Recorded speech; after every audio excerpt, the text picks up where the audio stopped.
A large amount of artifacts contained within British museums were acquired via deception, imperial manipulation, and outright theft. But I follow with a question of my own. What is more British than that?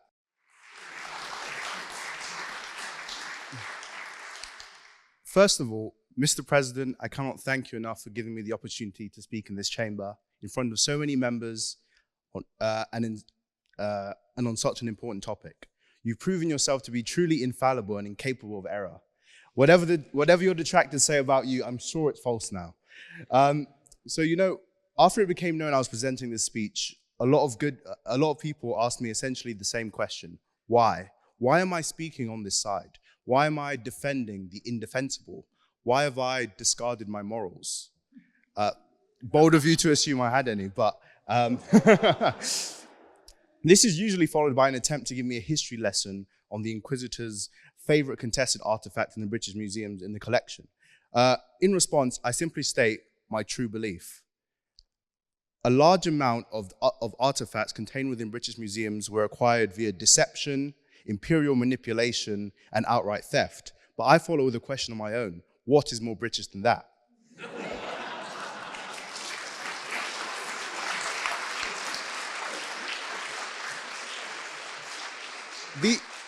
These exchanges, I believe, encapsulate the main crux of the argument I'll present forth to you tonight. The proposition tonight will attempt and hopefully fail to spin this debate into one about the moral merits of repatriation and the wider discourse about the atrocities committed under Britain's empire. In doing so, they are guilty of either deliberately or ignorantly trying to mislead the House. The wording of this motion is very clear. It is this House believes British museums are not very British, not that this House believes that British artifacts were acquired via dubious means, nor is it that we believe that they should be given back. For British museums to be very British, their artifacts, and by necessary extension, the institutions themselves must fulfill one simple condition. They must assist in telling the story of Britain and its people. They must comprehensively showcase and reflect the actions, attitudes, and dispositions that have defined the British people across different eras, effectively capturing the spirit, challenges, and changes that have helped shape the nation. My argument will feature two parts. Number one, I'll explain why the presence of foreign artifacts in British museums does not detract from the Britishness of these institutions and is in fact necessary for them to be very British. Second of all, I'll give a history lecture of my own, going through the who's who of the museum's most contested artifacts and detail why their inclusion in the British collections does not harm their Britishness. But before I begin my crusade, it falls on me to introduce the distinguished speakers in proposition tonight. Aliyah Gabadamosi is a PPEist reading PPE at University College Oxford, just like myself. Also like myself, Aliyah has taken a liking to serving her ego, taking on a vast amount of positions in Oxford societies. These include, get comfortable, Treasurer of the Oxford African and Caribbean Society, Welfare and Diversity Officer at the 93% Club, Returning Officer of the Union of JCR, Head of Social Events at PPE Society, Editor of the Oxford Blues Economic and Finance Section, elected member of Secretaries Committee, Director of Media, and now Chair of Access for this very institution.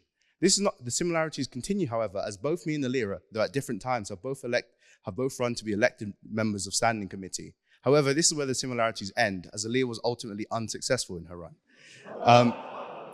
I implore the members of the House to once again utilize their infinite wisdom and reject what she's selling and vote with this side of the House. Karma Gad is a first year studying law at Worcester College, Oxford. This is her second term. This is her second term serving the union, having had the role of press and sponsorship officer last term and now serving as the union's social media manager, which includes the super important responsibilities of pestering committee members to repost union events on their Instagram stories and creating Oxford Union ball fit checks on the union's TikTok. Her service is clearly one essential to the running of the union. Though rumor has it, however, that Karma is considering a foray into the elected side of committee, seeking to serve on the union's governing body. This allegedly came as a result of being snubbed to be the union's next chief of staff. In a sense, Karma is a lot like British museums, as completely unqualified and inept people running for public office is very British indeed. Finally, we have Lord Vasey. He was a Tory MP, having served as Minister for Culture, Communications and Creative Industries from 2010 to 2016, before being appointed to the House of Lords by Boris Johnson in 2019. Him being in the House this term is actually very, very apt. Like our duly appointed president, Louis Wilson, he's alumnus. He is an alumnus of St. Paul's School, London, where I'm sure they both learned the finer arts of acquiring power through dubious and undemocratic means.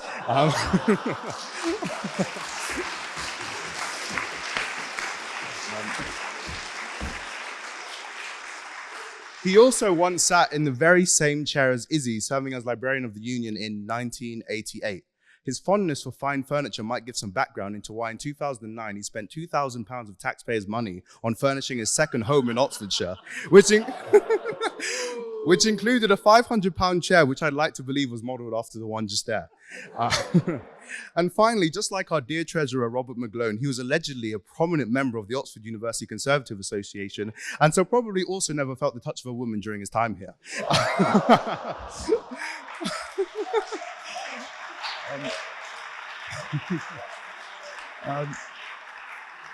Mr. President, these are your speakers, and believe it or not, they are most welcome.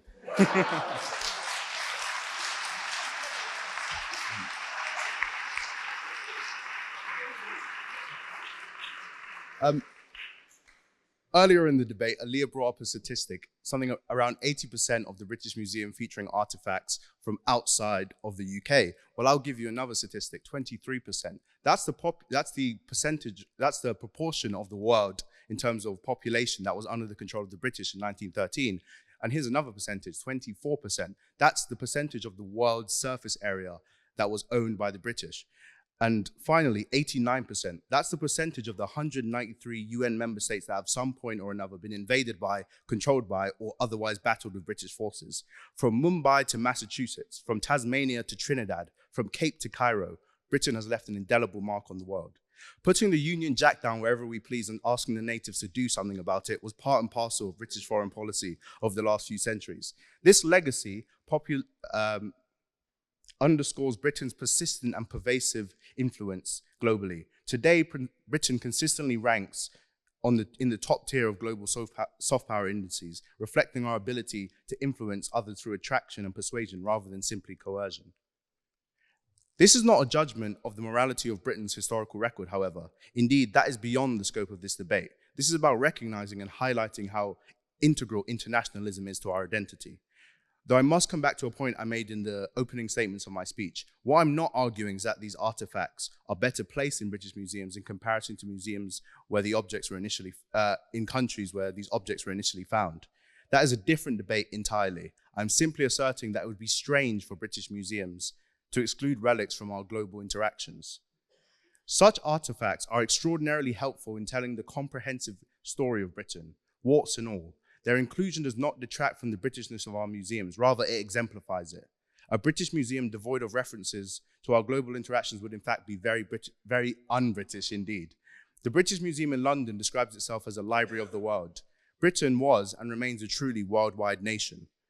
Now, as promised, I will go through three of some of the most controversial artifacts stored within British museums and detail what each of them have to say about Britain and its history. First up, the Rosetta Stone. The Rosetta Stone is essentially a big rock with the same thing written on it 3 times in a language which no one understands.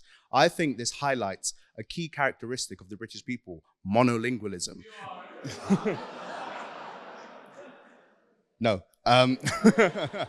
Monolingualism, the superpower to speak one language semi-decently. But more seriously, the Rosetta Stone was initially rediscovered by French soldiers during the Napoleonic campaign in Egypt and came under British control after the capitulation of French forces in Alexandria in 1801. This highlights another prime pastime of the British people, which is defeating the French.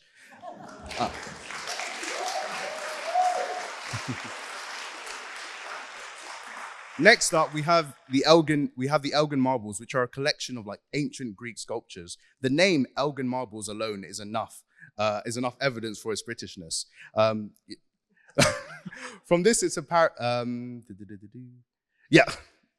Putting our names on things we didn't make is a popular British pastime. Mount Everest, for example, it's a mountain in the middle of Nepal, and it's named after British government officer. Secondly, Lake Victoria, named after a British queen despite being a lake, random lake in the middle of Africa. Separate from this, the marbles acquired by the 7th Earl of Elgin between 1801 and 1812 are true historical examples of British diplomatic might. First, the Earl's acquisition of the artifacts began while he served as the British ambassador to Ottoman Greece. The marbles are also an example of the business mindset of the British people, as numerous eyewitnesses at the time said that expensive bribes to local officials were required to complete the extraction of the artifacts, much like how contemporary business in the UK, through lobbying, extract taxpayers' money through government-approved contracts, as I'm sure Lord Vasey would know. Finally, we have the Benin bronzes. These were acquired after a punitive naval expedition, which saw British forces completely destroy Benin City while simultaneously seizing numerous artworks from royal and noble residencies. The motives for the attack were claimed to be an act of retaliation for an attack on a British expedition which only left 2 people alive, as well as an effort to liberate the local population from tyranny. Many historians, however, contest this, believing that this was only part of the motivation and that the removal of the rule of Benin at the time, as well as the acquisition of artifacts, were other key reasons for the attack. I believe this highlights something within the very fabric of the British soul: lying, deception, being economical with the truth. Take the phrase perfidious Albion, a historical term created solely to describe the British penchant for treachery and cunning, especially in matters of international diplomacy. The use of this term goes as far back as at least the 13th century. Consistently throughout time, we have shown ourselves again and again to be motivated entirely by self-interest with little regard for the truth. Examples of this can be found everywhere, from the halls of Westminster to the rooms of the Oxford Union, and of course, the museums which seek to showcase our history. This leads directly to my conclusion. For the proposition to succeed tonight, they must be very British, in the sense that they must lie to you. They must trick you into believing this debate is about something which it is not. To actually prove me wrong, they must embark on a Sisyphean task of disproving that the artifacts within the British Museum, and thus the British museums themselves, do not in any way shed light on the history and sensibilities of the British people throughout time. I implore the House to not allow the other side to get away with this and vote with side opposition tonight. Thank you.